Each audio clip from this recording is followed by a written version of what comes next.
Hello student, देखिए आपका ये क्लास 2 में स्वागत है। ठीक है, इससे पहले एक क्लास हो चुकी है जिसके अंदर हम 20 मोस्ट इम्पॉर्टेंट रिपीटेडली जो रिपीट हुए हैं बहुत ज़्यादा वन वर्ड सब्स्टिट्यूशन पढ़ चुके हैं। ठीक है, अभी ये नेक्स्ट क्लास है, क्लास 02।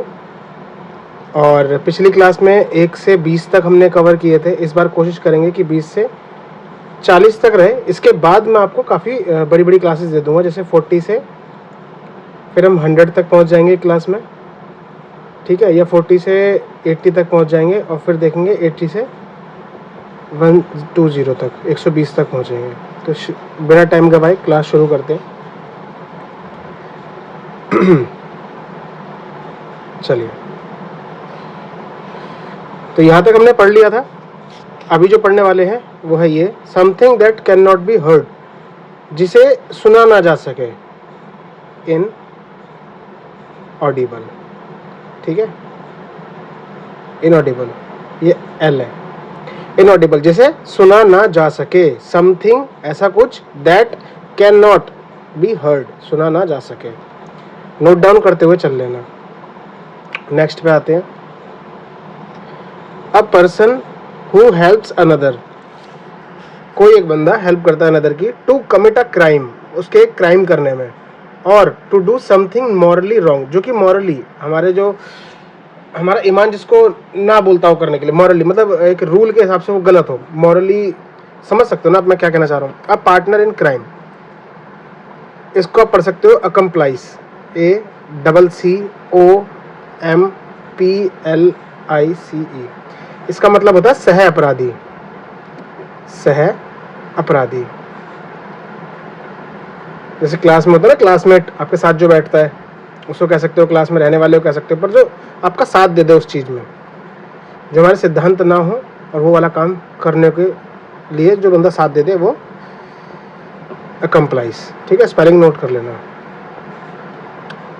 नेक्स्ट पे आते हैं।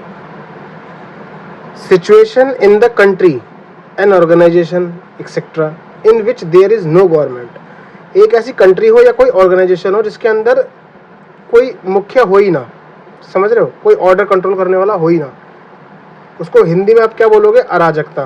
कि क्या अराजकता फैला रखी है ना, अराजकता। इंग्लिश में इसको क्या बोलोगे? अनार्की।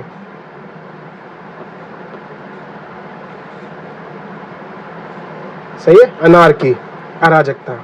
कोई ऐसी कंट्री या कोई ऐसी ऑर्गेनाइजेशन, कोई गवर्नमेंट ही ना हो, कोई कहने सुनने वाला ही ना हो, कोई ऑर्डर और कंट्रोल करने वाला ही ना हो, वहाँ क्या फैली होती है? अराजकता, जहाँ कोई नियम निर्देश है ही नहीं। इंग्लिश में बोले तो अनार्की। उसके बाद नेक्स्ट पे आते हैं। One who doesn't believe in existing of God, जो ये भरोसा ही ना करता हो या बिलीव ही ना करता हो कि भगवान है। ठीक है, नास्तिक। हिंदी में क्या बोलते हैं उसको? नास्तिक। और इंग्लिश में क्या बोलते हैं? जल्दी जल्दी बताओ, थोड़ा बहुत तो पढ़ा ही होगा यार। Atheist, ATHEIST, atheist. हिंदी में बोलो तो नास्तिक। सही है। अब one who doesn't believe in existing, होना, of God, doesn't believe, believe ही नहीं करता कि भगवान है, तो नास्तिक। A person who eats human flesh, जो इंसान का शरीर खाता हो, मांस खाता हो। ठीक है, फ्लैश मीन्स मांस, ह्यूमन फ्लैश खाता हो, उसको क्या बोलोगे? कैनिबल। इसको हिंदी में आप बोल सकते हो नरभक्षी भी बोल सकते हो। ठीक है, नरभक्षक। नोट डाउन करते हुए चलना और याद करते हुए चलना। आगे चलते हैं। अ ग्रुप ऑफ स्टार्स, सितारे हैं बहुत सारे। Group of star that form a shape, वो कुछ ऐसे हों सितारे कि कोई एक शेप बना रहे हो, इन द स्काई, आसमान में, एंड हैज़ अ नेम, और उसका नाम भी हो कोई, कि ये सितारे हैं ऐसी शेप बनाते हैं, इस शेप को हमने कोई नाम भी दे दिया हो।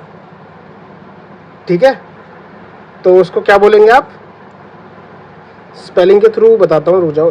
ग्रुप ऑफ आ गया, अ ग्रुप ऑफ स्टार ये है ना, तो इसको आप क्या बोलोगे? CON कॉन्स्टी, अबे तेरी, एक मिनट, चल जाए यार पेन, ये लो।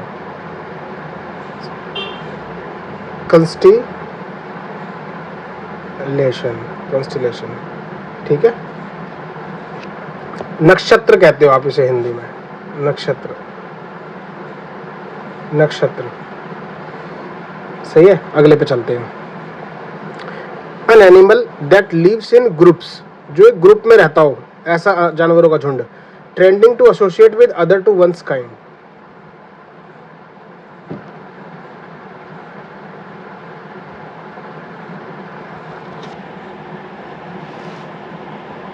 तो जो झुंड में रहते हैं उनको क्या कह सकते हो आप हिंदी में, कि झुंड में रहने वाला है, तो झुंड में रहने वाला। अब इसको इंग्लिश में क्या बोलते हैं जो झुंड में रहते हैं? मैं इसको साफ कर दूं, एक मिनट।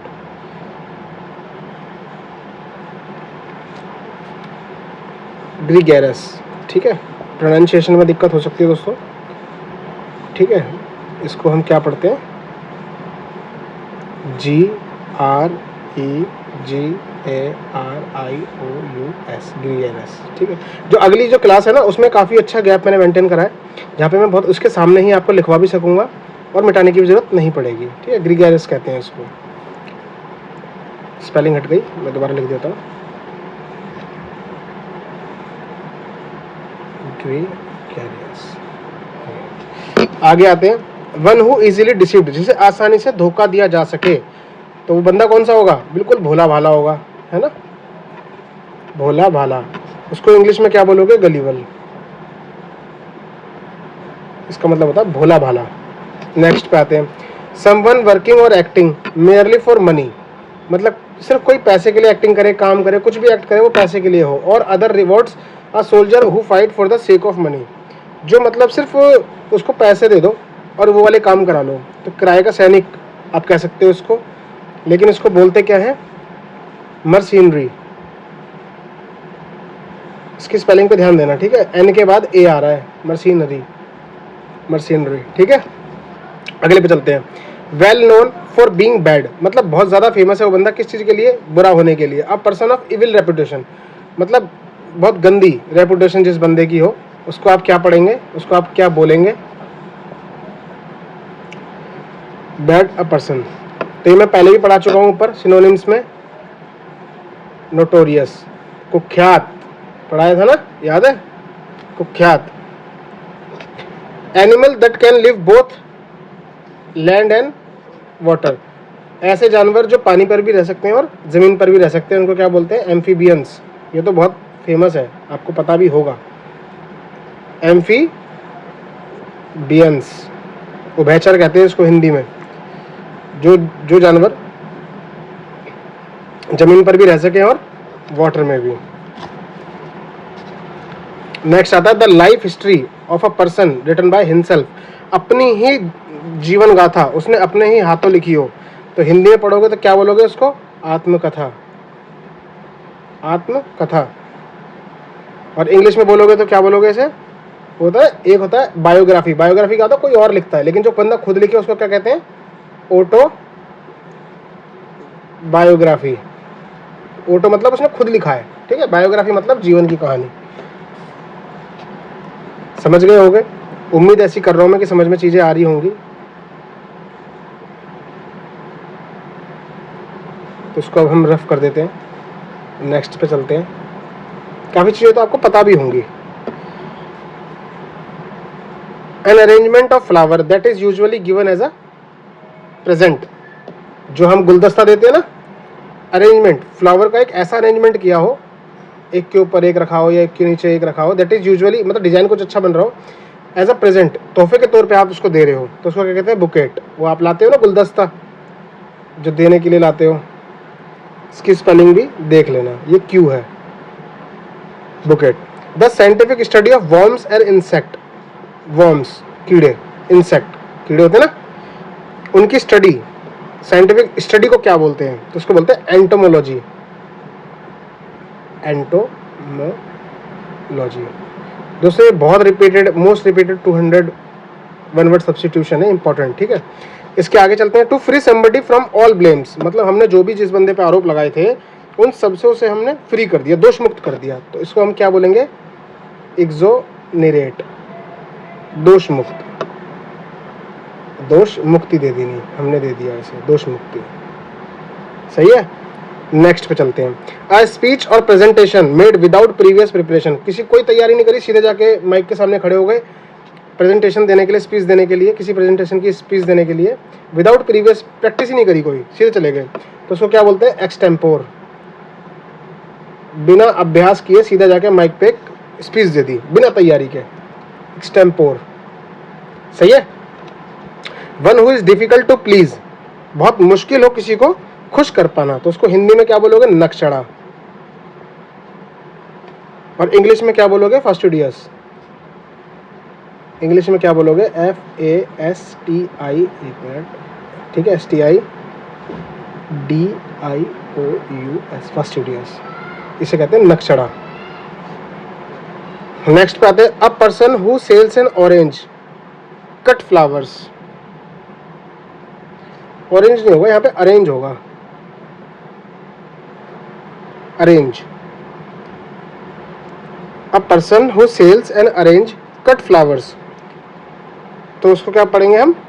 जो फूल वाला हो ना, फूल काट के बेच रहा है, कट फ्लावर्स, तो फ्लोरिस्ट, FLORIST, फ्लोरिस्ट कहते हैं इसको। इसको हिंदी में बोलेंगे फूल वाला, जो फूल वाला होता है ना हमारा, फूल वाला। चलिए नेक्स्ट पे चलते हैं। एक और रह गया आपका। अ person who suffers, a person who suffers from an imaginary illness, मतलब उसको वो बीमारी है भी नहीं, पर बस वो यही सोचता रहता कि मैं बीमार हूँ, मैं बीमार हूँ। A person who is abnormal anxious about his health, बहुत ज़्यादा चिंतित रहता हो जो अपने हेल्थ के बारे में, तो उसको आप क्या कह सकते हो? रोग भ्रमी, कि भाई तेरे को कोई है तो है नहीं कुछ चीज़, पर फिर भी तू चिंता ही करता रहता है खामखा, तेरे को कुछ भी नहीं है, तो रोग भ्रमी। इसको इंग्लिश में क्या बोलते हैं? हाइपोकॉन्ड्रियाक। हाइपो, कौन की स्पेलिंग क्या होती है? CHON, अलग अलग करा रहा हूँ, और ड्रियाक मीन्स DRIAC। इसको इसी वे में पढ़ लोगे तो याद रहेगी, हाइपोकॉन्ड्रियाक, हाइपोकॉन्ड्रियाक। ठीक है, तो यही है। ये क्लास सेकंड खत्म हो चुकी है। इसके अंदर 20 मैं कवर करा चुका हूँ, इससे पहले वाली क्लास में भी 20 कवर करा दिए थे।